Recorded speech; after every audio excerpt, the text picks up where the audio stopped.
Hello. So you're considering a personal challenge in order to be able to lose weight.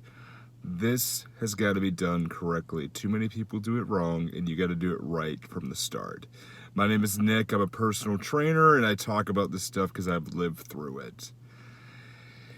Okay, so at the time of recording, it's 40 days ahead of Thanksgiving, and I know people who are Americans who do this thing where they say, hey, I'm going to go ahead and lose a whole bunch of weight because I'm going to eat my weight in gold, or I'm going to eat my weight in turkey when I go ahead sit at the dinner table. No. Not a good idea at all. Not a good idea by far. Personal fitness challenges are exactly that. A personal fitness challenge. Okay? When I started losing weight when I was 305 pounds, I wanted to make changes because of my health, because of my big why, because I was about to get married, and my wife would not deserve to have a husband who was feeling really, really sick. And my marriage wasn't deserving to go into the toilet because I had health issues that I could have avoided. And we wouldn't be able to have the life we wanted to lead. Right? So I had to start and I had to do something, and I see a lot of people do this. They get a physical challenge in place and go, yeah, I want to do that. I want to do that. Like, I just completed the Murph challenge, but that's not after several times of failing it. And, I completed it, but I didn't complete it within the hour time limit at all. Like, it took a long time to train, but I've also been working out steadily every single week for the past 7 years. Almost 8 years now. Yeah, right about then. So my body is ready to do something like that. You may not be. Too many people like the fit to the couch to 5K things. I wouldn't do those because too many people get to the point where they get sick, they get tired too quickly, or they're like, okay, I'm really freaking worn out. Oh my God, I'm done. I started working out. I just said, okay, I'm going to go to the gym. I'm going to pay for a higher gym. I'm not going to go to one of those like Workout World or like any of those big box gyms or anything like that. I'm going to go to a gym that's small. I have to pay some more money. That's clean. I know it's going to be taken care of. I didn't even think about being a personal trainer at that point, but I'm just going to get on the treadmill. Okay. Got on the treadmill, I walked on it for 15 minutes the very first day, went back to my car, sweaty as could be, and slept for 3 hours. Challenge number 1. The first challenge was just getting there. That should be the start. Find your personal challenge and just do it. That's just it, right? So slowly, gradually, I started to do, okay, I'm going to do 20 minutes today. Did 20 minutes, went back, you kind of got the gist now. Went back to the car, slept. Went, okay, a few months down the road, I got to the point where I did 20 minutes and I was fine. I wasn't sweating as much. All right, I'm going to do 30 minutes. 30 minutes, 40 minutes, 1 hour. And then to the point where I got to 1 hour on the treadmill, 1 hour on a bike, and then I did 100 sit-ups, and then slept in the car. I kind of see where this is going, right? But it led gradually upward to be able to lose weight. I didn't go from sitting on the couch having no fitness experience. I had fitness experience earlier on, but nothing like what I do right now. And then what I did was I turned that into a career, and on the other side of it being in a fitness expert world, I see way too many people do the wrong thing. What we're going to do, I'm going to give you a couple of steps to follow so you can go ahead and make your own fitness challenge. as of this time of recording, we have 40 days to Thanksgiving. And I said 40 days, I'm going to do a 40-day challenge to do something right.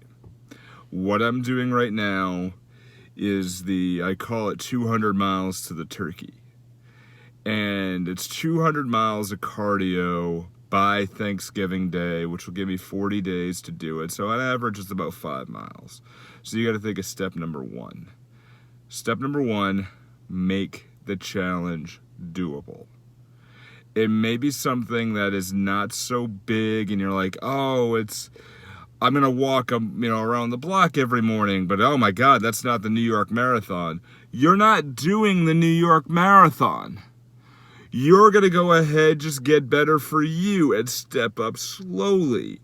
You have to choose something that can be doable and say, you know what, yeah, I can do that. And step two, build upward from there. When you build up and say, okay, I did this, I've done a block, I'm going to go 2 blocks, I'm going to run a mile, I'm going to walk a mile, and then I'm going to run a mile every day. Okay, you get to the point you're running a mile, then what? Okay, I'm going to join a gym. You join a gym, you run a mile, then you build up and you build up and you build up. Will you ever do New York Marathon? If you do, awesome. Good on you. However, what you got to do is you got to start somewhere. We had a client back when I was an intern, and, the woman looked at us, and my master trainer by the time when I was going for my certification, and, she was just new at the gym, and, we have in Rhode Island, there's, the Providence Half Marathon, and then Newport, Rhode Island, there's another marathon as I think they do a half marathon or a Newport 5K, and she said, I think I want to do the 5K next week. And, we both looked at each other, and I said, do you have the right sneakers? And she had, flats on at that point. She's like, no, all I have are these flats. I'm like, get sneakers and walk first. We'll get you there, but not right now. You can't do observers. Number 3. As always, bring your tribe together.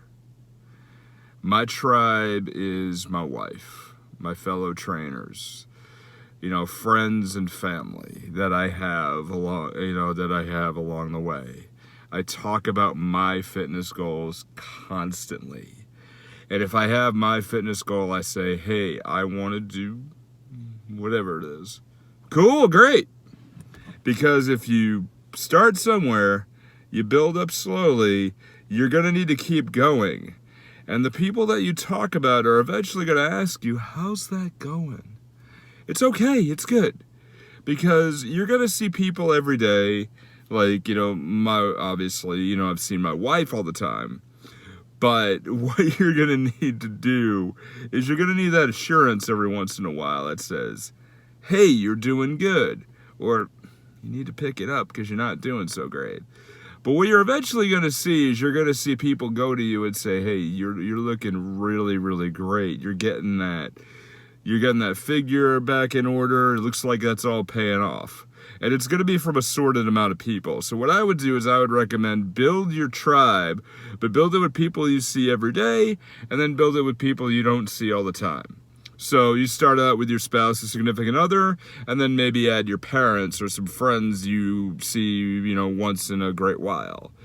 And, when you see the people every day, they're not going to notice it every day that you're trying this challenge, you're getting better. They're going to see it, down the road. But those people who don't see you all the time are going to look at you and go, holy crap, dude! You're standing up straight. That pair of jeans, last time you were here, they didn't fit you. Now they're good. Right on. Good for you. That's what you want or yearn for. Is that assurance. You want to look good for you, of course, but you want to have those checkpoints where they say, you're doing all right. You're good. You're good. That's the one that's the third one is build your tribe up. Because that's how you're going to be able to get your challenge. All right. My name's Nick Tabor. As I said, I'm a personal trainer, and I talk about this stuff because I lived through it. As always, enjoy your journey. Climb.